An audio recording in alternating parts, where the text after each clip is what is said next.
My husband, Arthur, was a man of quiet lessons. His last one was read aloud in a dusty solicitor's office. I thought his entire fortune, our home, his life savings would be ours. I was wrong. The solicitor cleared his throat, his voice dry as old parchment. And so the primary assets of my estate will remain in trust for a period of 1 year. However, my 1968 Jaguar E-Type, along with the keys and a modest maintenance fund, I bequeathed to my children, Liam and Chloe. They smirked, thinking he'd left me with nothing but memories. They didn't understand. Arthur hadn't left them a car. He'd left them a final, devastating test. And the key he'd left me was the one they never saw. We drove home from the solicitor's office in a silence that was heavier than grief. I looked out at the rolling green hills of the Cotswolds, the dry stone walls, a familiar, comforting sight. Our home, the home Arthur and I had built over 40 years, was now a prize to be won, not a legacy to be cherished. In the living room, Liam threw himself onto the sofa. "A whole year," he scoffed, scrolling through his phone. "For that rusty old bucket of bolts? What was he thinking?" Chloe, ever the pragmatist, was already on her laptop. "The maintenance fund is only £10,000. That barely covers insurance and basic service. We need to find the cheapest garage possible, park it somewhere, and not touch it for 365 days. They saw a car, a chore, an insulting delay to their inheritance. They didn't see what I saw. I sat at Arthur's old desk, the scent of wood polish and old paper, a familiar comfort. In front of me was the household ledger I'd kept for 30 years. Every bill paid, every investment tracked, every insurance policy renewed. My invisible work, the financial scaffolding that had held this family together while Arthur chased his passions and the children chased their whims. "Mom," Chloe said, not looking up from her screen, "do you know where the details for the house insurance are? The solicitor needs a copy." I opened the ledger to the correct page. The policy is with Sovereign & Sons, account number 7B441. It renews on the 1st of May. I paid it last week. The documents are in the top left drawer of the filing cabinet, under H4 Household. She nodded, already typing, not a flicker of curiosity as to how I knew, how this complex domestic machine ran so smoothly. To her, it just did. I watched them, my children, so certain of their own brilliance, so blind to the decades of quiet competence that had afforded them their easy lives. They talked about the Jaguar not as a work of art, which Arthur had lovingly restored piece by piece, but as a problem. They didn't talk about their father's passion, his dedication. They talked about resale value and storage costs. They never once asked me how I was feeling. They didn't see me. They saw an obstacle, a fixture in the house that, like the old plumbing, simply existed. Arthur knew. He knew their entitlement, their casual disregard. The Jaguar wasn't a bequest. It was a mirror. And for the next year, it would reflect exactly who my children had become. I picked up the single, elegant silver key from the desk. It felt cool and heavy in my hand. A silent promise between my late husband and me. The game had begun, and they didn't even know they were playing. My son, Liam, always believed he was cleverer than his father. Arthur's passion for craftsmanship, for the slow, methodical work of restoration, was something Liam saw as a quaint but ultimately useless hobby. For Liam, the world was about quick wins, clever shortcuts. The Jaguar was no different. 2 weeks after the will was read, he called Chloe. I was in the garden, pruning Arthur's roses, but I heard his voice clearly through the open kitchen window. his tone full of conspiratorial excitement. "It's a classic, Chloe, an icon. People will pay a fortune just to be seen in it for a weekend." "But Dad's will was specific," I heard Chloe reply, a hint of caution in her voice. "We're supposed to maintain it, not turn it into an enterprise." "Maintain it, rent it out, what's the difference?" Liam's voice dripped with dismissal. "It's about demonstrating responsibility, isn't it? Showing we can make the asset work for us. I found a classic car rental platform. We can make £500 a day, easy. Way more than we'd ever get from Dad's pathetic maintenance fund." He saw it as a loophole, a clever way to beat the system Arthur had put in place. What he didn't see was the trap. Arthur knew his son. He knew his impatience, his disregard for the slow, steady work of care. I didn't say anything. I just kept croning the roses, the thorns occasionally pricking my fingers, a small, sharp reminder of the pain of watching your children fail a test they don't even know they're taking. They saw the maintenance fund as a limitation. I saw it as a lifeline. That £10,000 wasn't just for oil changes and spurt plugs. It was for the specialized insurance a car like that requires, for the secure, climate-controlled storage needed to protect it from the damp English winters, for the meticulous upkeep by a certified mechanic who understood its quirks. Liam, of course, chose the cheapest option for everything. A public car park with a leaky roof, basic insurance that barely covered third-party damages. He even found a maid of a mate who offered to give it a look over for a case of beer. While they were celebrating their supposed business acumen, I was in my small office opening the files Arthur had left for me. Not the public will, but his private ledgers. For every part he had bought for the Jaguar, for every hour of labor he had poured into its restoration, there was a corresponding entry: part number, cost, date of purchase. It was a meticulous, loving record of his passion. Tucked into the back of the final ledger was a sealed envelope with my name on it. Inside was a single sheet of paper and another smaller key. It wasn't a car key. It was for a safe deposit box. The note read, "My dearest Eleanor, if you are reading this, it means they are doing exactly as I feared. The real test isn't in maintaining the car. It is in respecting the work. Go to the bank. You'll know what to do. All my love, Arthur." My heart ached with a familiar mix of love and sorrow. Even from beyond, my husband had anticipated this. He hadn't just left a test for them. He had left the answer key for me. The bank vault was cold and silent, a world away from the sunlit garden at home. The safe deposit box was heavy, old-fashioned. Inside, nestled on a bed of faded velvet, was not jewelry or cash, but another set of documents, not about the car, but about Arthur. His secret, meticulously managed investment portfolio. It turned out my husband, the man who spent his weekends covered in engine grease, had been a brilliant, quiet investor his entire life. He built a small fortune entirely separate from our household accounts, a secret hedge against the very recklessness he saw in our children. His final letter was clipped to the front.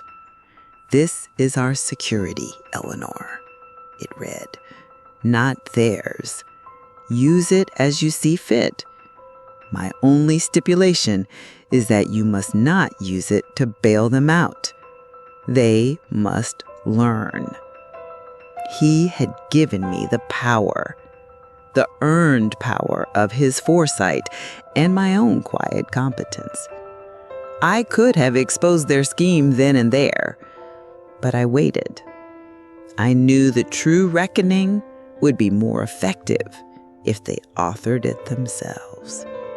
It didn't take long. Their classic car rental business was a disaster. The first client returned the Jaguar with a new scratch along the passenger door. The second complained the engine was misfiring. Liam, with his profound ignorance of mechanics, had dismissed it as the client being fussy. By the third rental, the clutch had given out entirely, leaving the car stranded on the side of the M4. The cost of towing and repairs ate up more than half the maintenance fund in a single afternoon. The final transgression, as it so often is, was small and brutally public. It was my birthday, my first without Arthur. We were at the King's Head for Sunday lunch, a family tradition. Liam and Chloe were distracted, complaining about the cost of the Jaguar's repairs, about the injustice of their father's will. They'd forgotten my birthday. I knew it the moment I sat down. They handed me a small, badly wrapped box, a little something we picked up, Liam mumbled, not looking at me. It was a scented candle from a petrol station, the kind you buy when you have no idea what else to get. I forced a smile, the familiar sting of being an afterthought, of being invisible, rising in my throat. Then the pub landlord, a kind man who had known Arthur for years, came over with a small cake, a single candle burning brightly.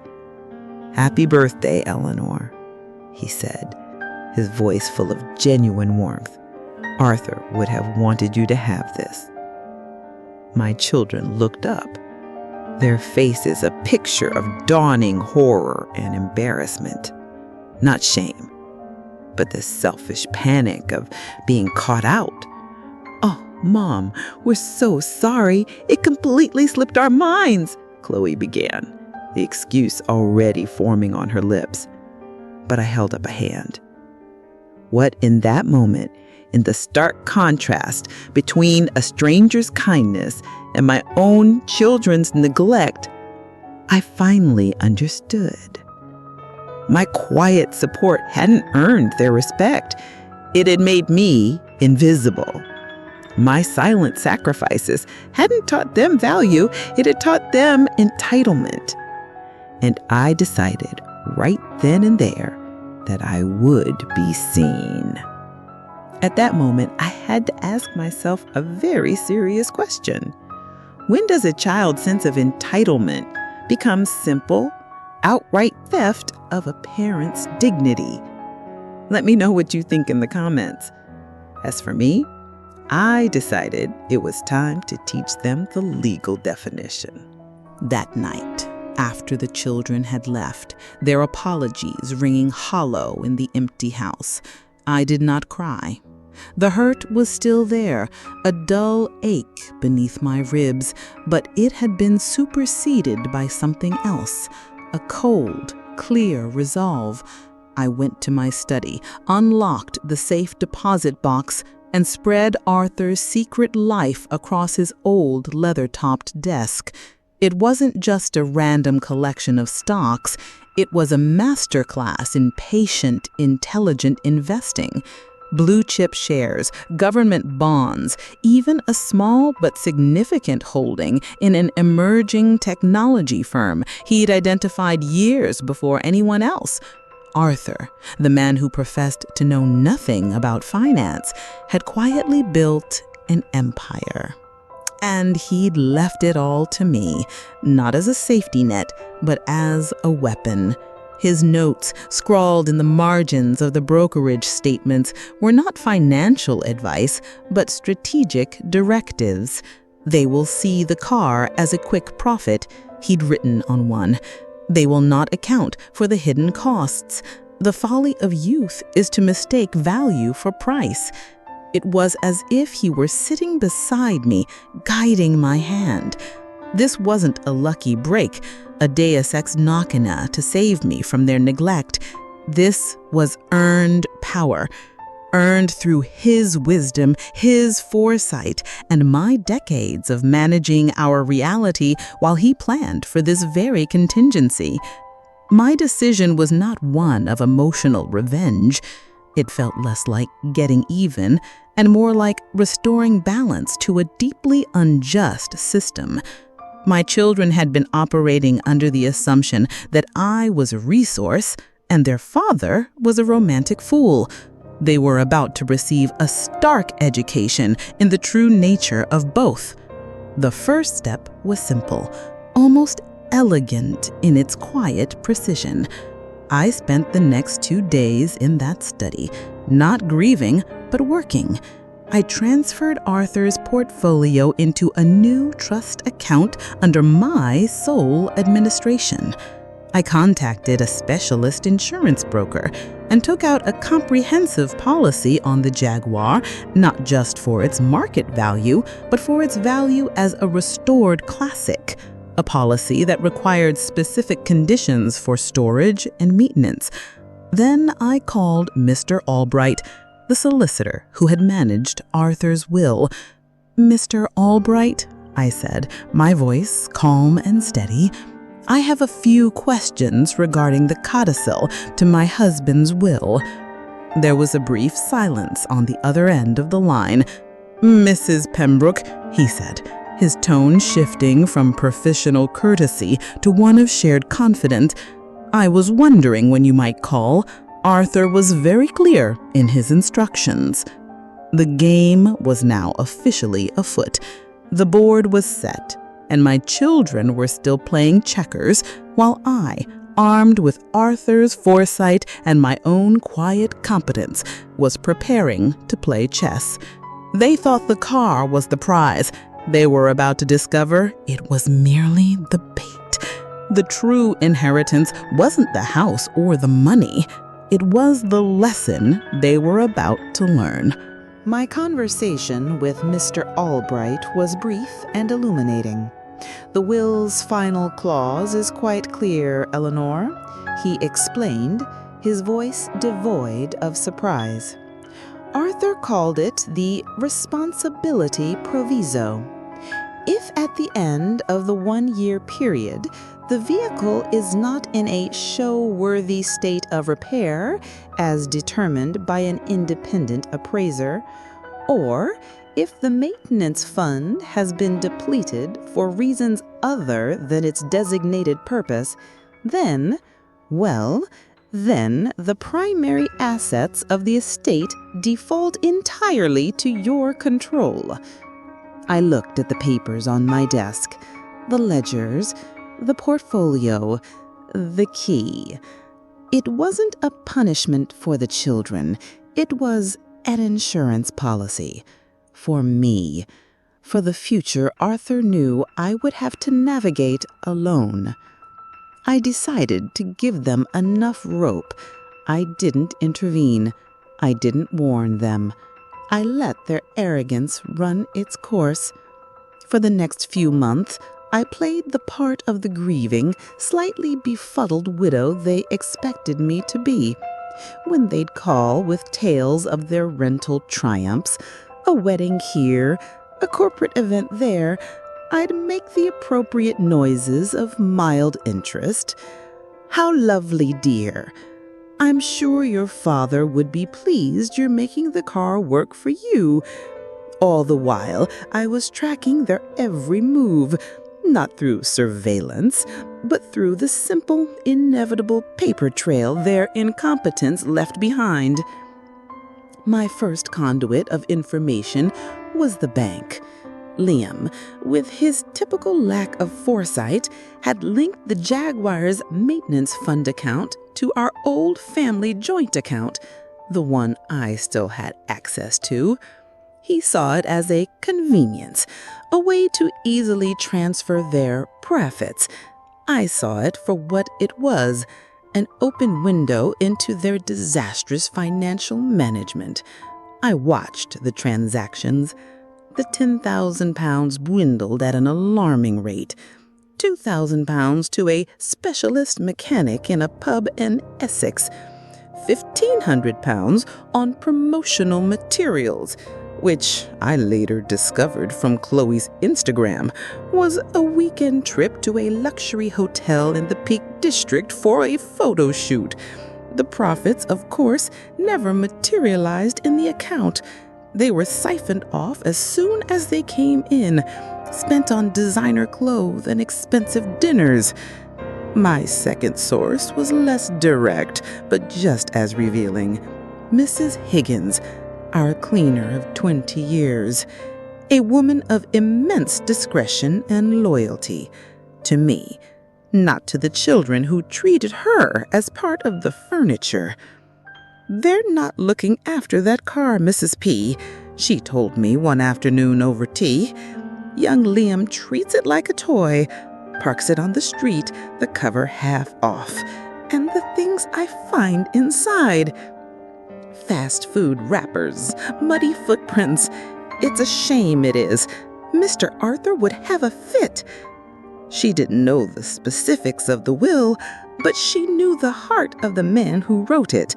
She knew this neglect was a betrayal. It was through her that I learned about the small dings, the stained upholstery, the casual disregard that would be invisible to an amateur, but screamingly obvious to a professional appraiser. I felt a pang of sorrow for the beautiful car, a machine Arthur had loved, being so carelessly mistreated. But I reminded myself of his words, "They must learn." And this, I was beginning to understand, was a very expensive school. The first real crack in their self-assured facade appeared in late autumn. Liam had rented the Jaguar for what he called a high-end corporate retreat in Scotland. I knew from his social media posts it was a golf trip with his university mates. The inevitable happened on a narrow Highland road. A misjudged corner, a stone wall, and a significant amount of damage to the front wing and grille. The insurance, the cheap basic policy Liam had taken out, refused to pay. It didn't cover non-commercial use in a recreational context, a clause he had clearly never bothered to read. The repair bill was astronomical, over £7,000. The last of the maintenance fund, and then some, vanished overnight. Suddenly, the sure-thing business venture had become a liability. The stream of easy money dried up, but the expenses remained. Storage fees, running costs, and now the crippling repair bill. This is when the panicked messages began. It started with a text from Chloe, a conduit of information she never intended me to be. A screenshot of a bank transfer to Liam with the caption, "This is the last of my savings, you fool. You better get this sorted." She'd sent it to her friend, but in her agitation had accidentally included me in the group chat. A moment of digital carelessness that revealed everything. Their savings were gone. They were in trouble. Then came the angry voicemails, which I didn't have to overhear. They started arriving on the old house landline. Liam, assuming I was still the one managing the household affairs, hadn't changed the contact details on any of the Jaguar's paperwork. "Mr. Pembroke," a gruff voice from a garage in Swindon boomed. "Your E-type has been ready for 3 weeks. If you don't settle the outstanding balance of £2,300 by Friday, we'll be placing a lien on the vehicle." Another was from a wedding planner, her voice saccharine but laced with steel. "Liam, darling, the happy couple were less than happy about the oil stain you left on the venue's pristine driveway. The cleaning bill is attached. Do be a dear and settle it promptly." But the final glorious misstep was all Liam's. He showed up at the house one Sunday evening unannounced. He looked haggard, his usual bravado replaced by a bewildered anger. "Mom, did you cancel the direct debit for the car storage?" he demanded, skipping any form of greeting. I looked up from the novel I was reading. "No, dear," I said truthfully. "I haven't touched any of the accounts." "Well, someone has," he fumed. "They're saying the payment was declined. Can you believe it? They were going to kick the car out onto the street. Do you know how much hassle this is?" He was genuinely indignant, completely failing to connect the dots. The account was overdrawn because he had emptied it. He hadn't let this happen to him. he had done it to himself. His inability to grasp this simple fact, his instinctive need to find someone else to blame, preferably me, was the most damning evidence of all. I just looked at him, a flicker of what I hoped was gentle pity in my eyes, and said, "That does sound awfully stressful, dear. Perhaps you should be more careful with your finances." He left in a cloud of impotent rage, still utterly blind to the fact that his world was unraveling, thread by thread, at his own hands.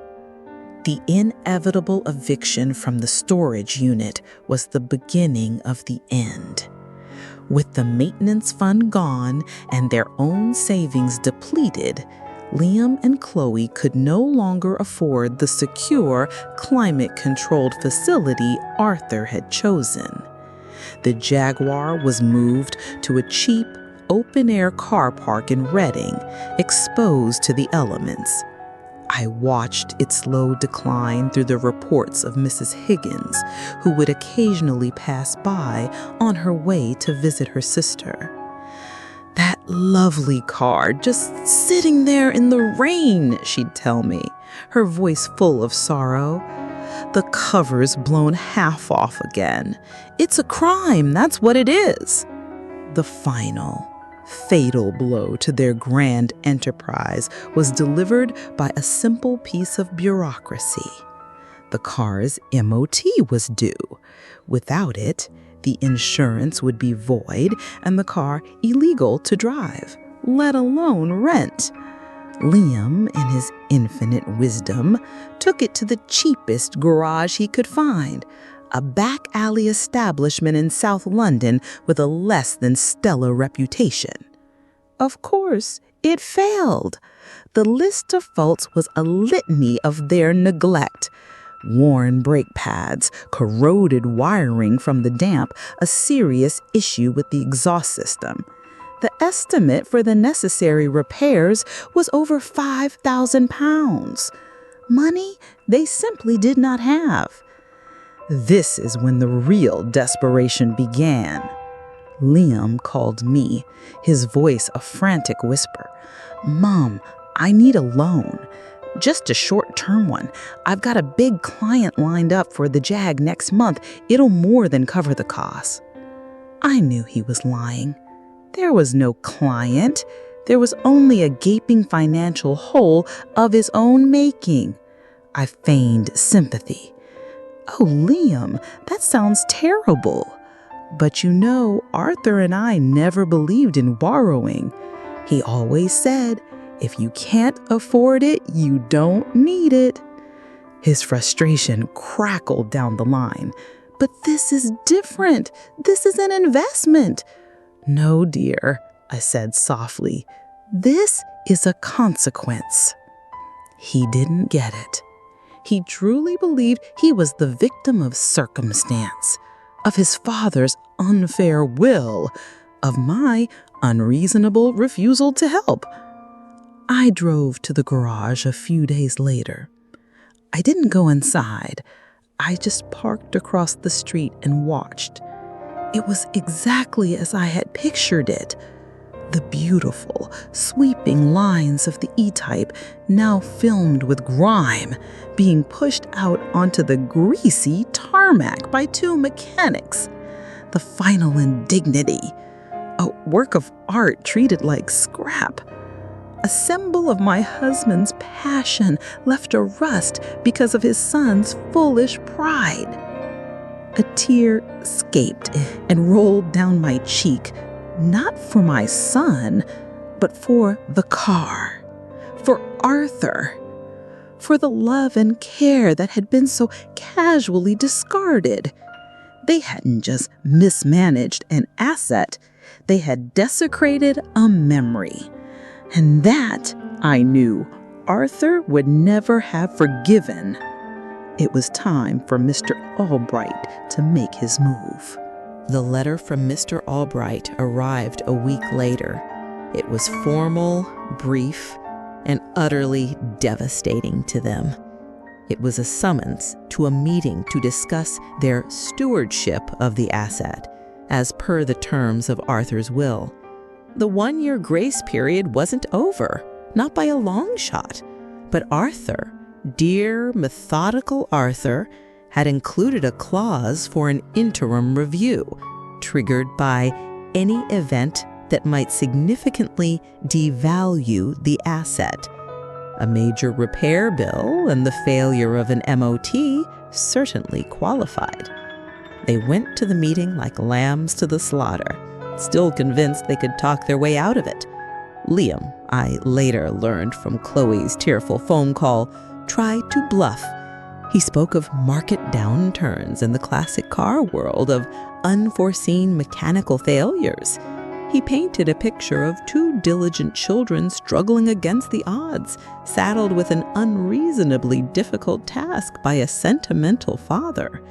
Chloe, to her credit, was mostly silent. The weight of their deceit was finally becoming too much for her to bear. Mr. Albright listened patiently, his face an impassive mask. When Liam had finished his performance, the solicitor simply pushed a file across his mahogany desk. "This, Mr. Pembroke," he said, his voice as dry as autumn leaves, "is the report from the independent appraiser I was instructed to hire." Liam paled. An appraiser? He had assumed his mate of a mate in the Essex pub would suffice. But Arthur's will had been specific. A certified appraiser from the Jaguars Owners Club. An expert. "And this," Mr. Albright continued, pushing a second, thinner file forward, "is a detailed accounting of the maintenance fund, which, as you can see, has been used for expenditures falling somewhat outside the definition of maintenance. A weekend in the Peak District, for instance."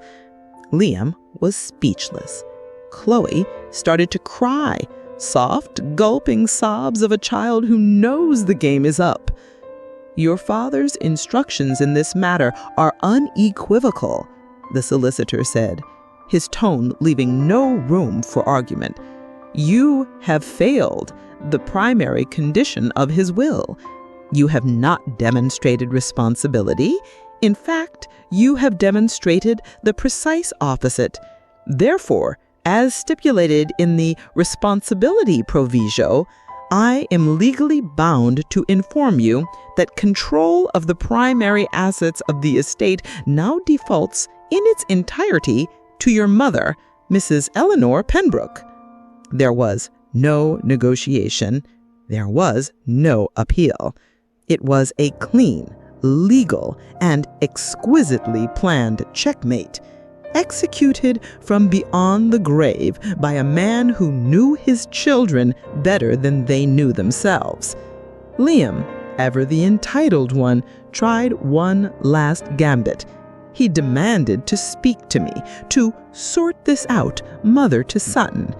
He seemed to believe this was my doing, that I had somehow engineered this outcome to punish him.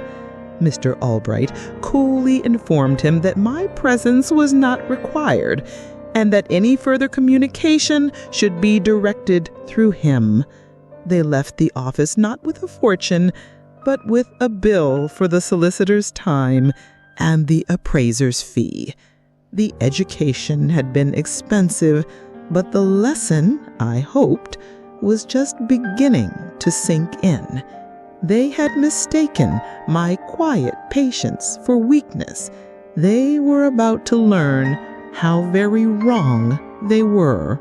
Liam arrived late that night, just as I was getting ready for bed. The sound of his key fumbling in the lock, followed by the heavy slam of the front door, told me he was not sober. I met him in the hallway. His face was flushed, his eyes bloodshot. He smelled of whiskey and defeat. "How could you?" he slurred, pointing an unsteady finger at me. "How could you just stand by and let this happen?" "I didn't let anything happen, Liam," I said, my voice dangerously quiet. "You did this.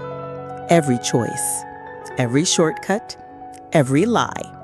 It was Dad's fault, he shouted, his voice echoing in the silent house. His stupid, sentimental test. It was impossible.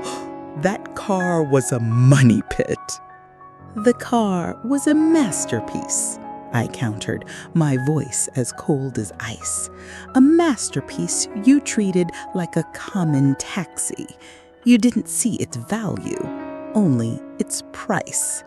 That was your first mistake. He laughed, a bitter, broken sound. My mistake was trusting you, thinking you were on our side, but you were plotting this all along, weren't you? Siding with that vulture Albright, waiting for us to fail. He took a step closer, his anger making him bold. You enjoyed it, didn't you? Watching us struggle, watching us lose everything. The matriarch on her throne pulling the strings. The accusation hung in the air. So preposterous, it was almost laughable. He truly believed he was the protagonist in a Greek tragedy brought low by scheming gods and a treacherous mother. He couldn't see the simple, pathetic truth. He was the author of his own failure. I had written nothing. I had simply turned the page. There were no strings, Liam, I said, my patience wearing thin. Only the rope you wove for yourself and then proceeded to hang yourself with. Your father's will was clear. He wanted to see if his children had an ounce of the responsibility he tried to instill in them. He wanted to know if you had learned anything at all. And what did he learn? He sneered. That his son is a failure? Is that what you want me to be? The son who disappointed his dead father? The attempt at emotional blackmail was so clumsy, so transparent.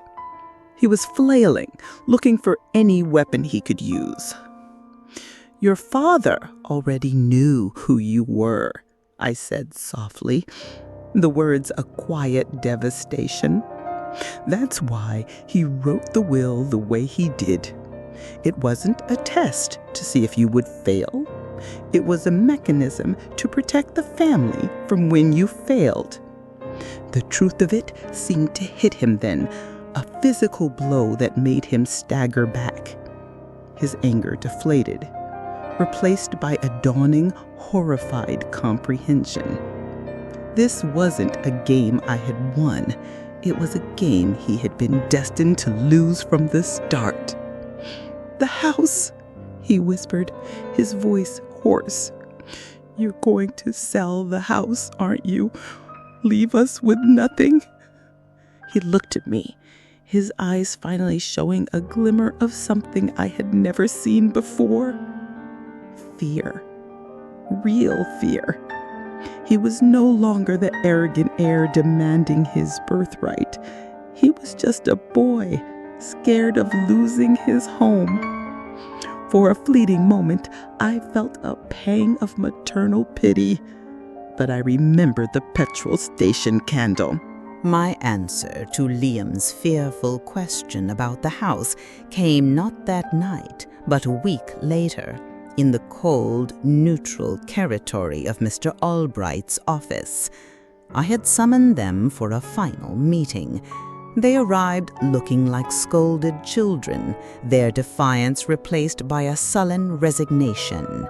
They expected me to lecture them, to gloat, perhaps to offer them a sliver of mercy. I did none of those things. I was not there to argue. The facts, which they had so long ignored, would speak for themselves. I sat opposite them, with Mr. Albright at the head of the table. As you know, I began, my voice even and calm. Your father's will has been executed. The assets of his estate, including the family home, are now under my sole administration.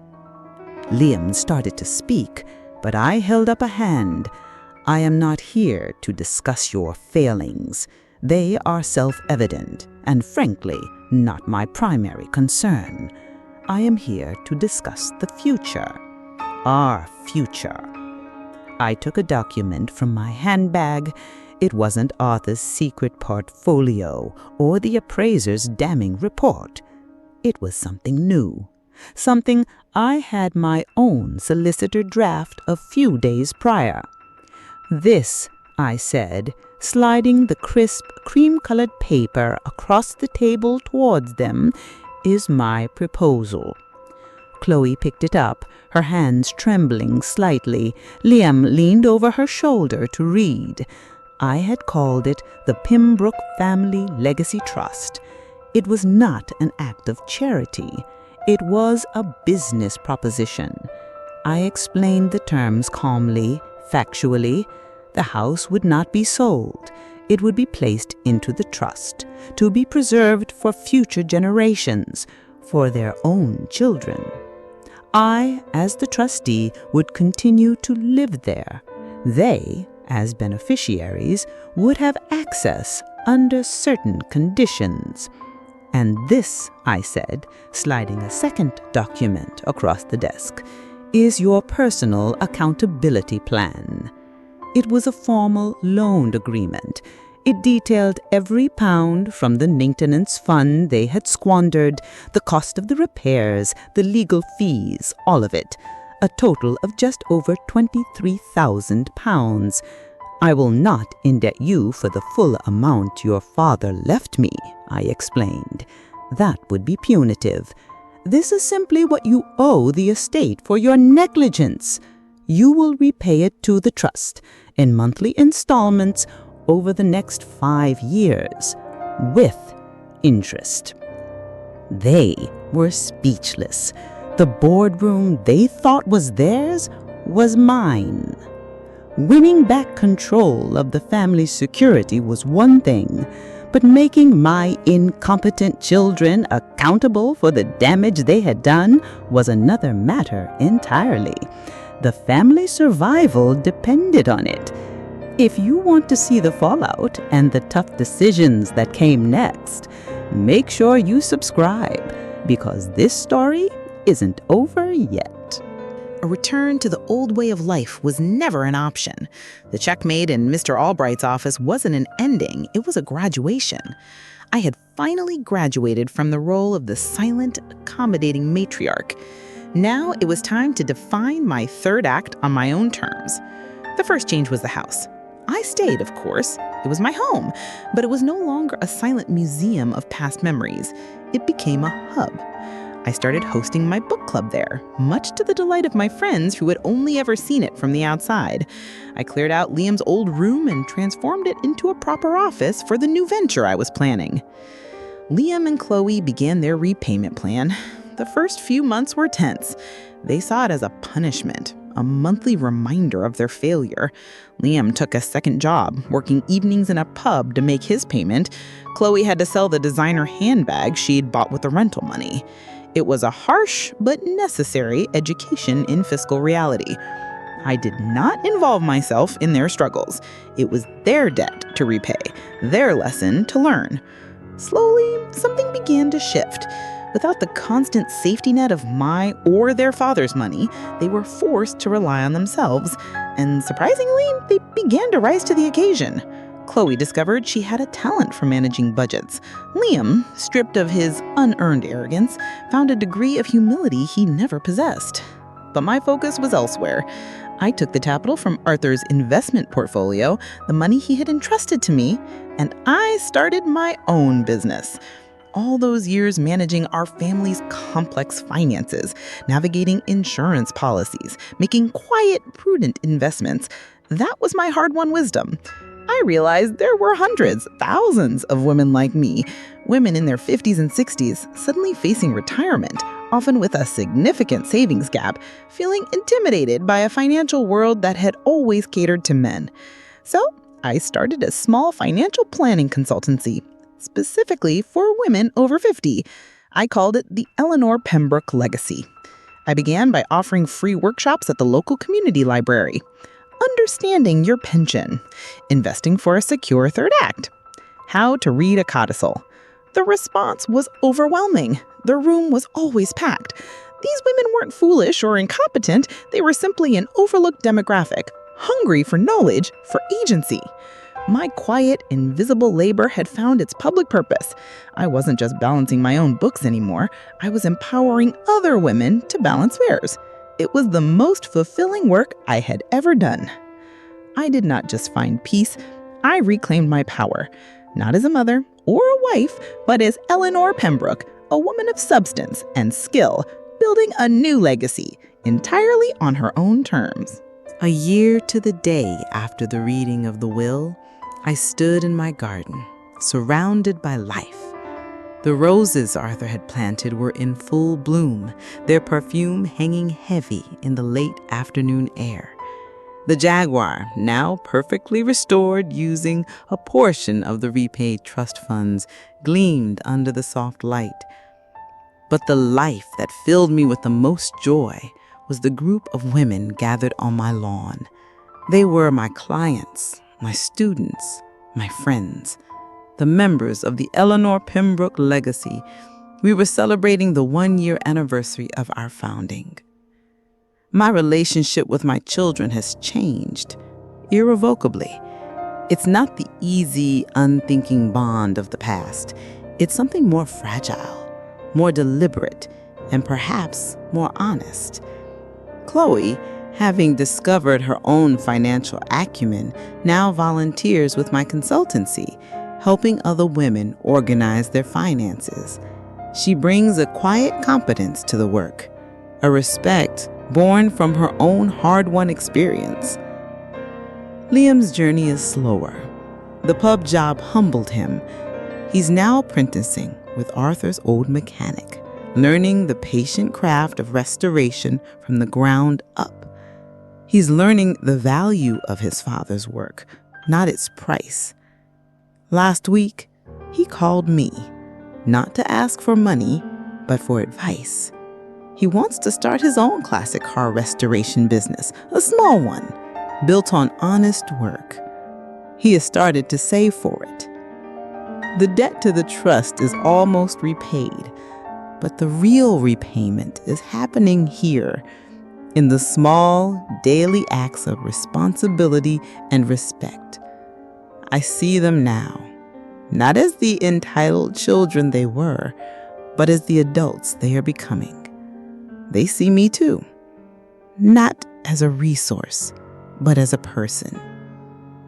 Our family isn't what it was, but perhaps it is finally what it should have been. Built not on assumption, but on understanding. Not on entitlement, but on effort.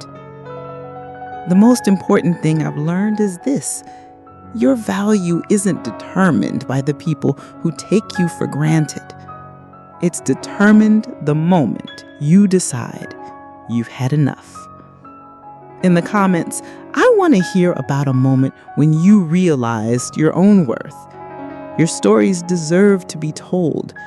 And be sure to watch this next story. It's for every woman who's ever been underestimated.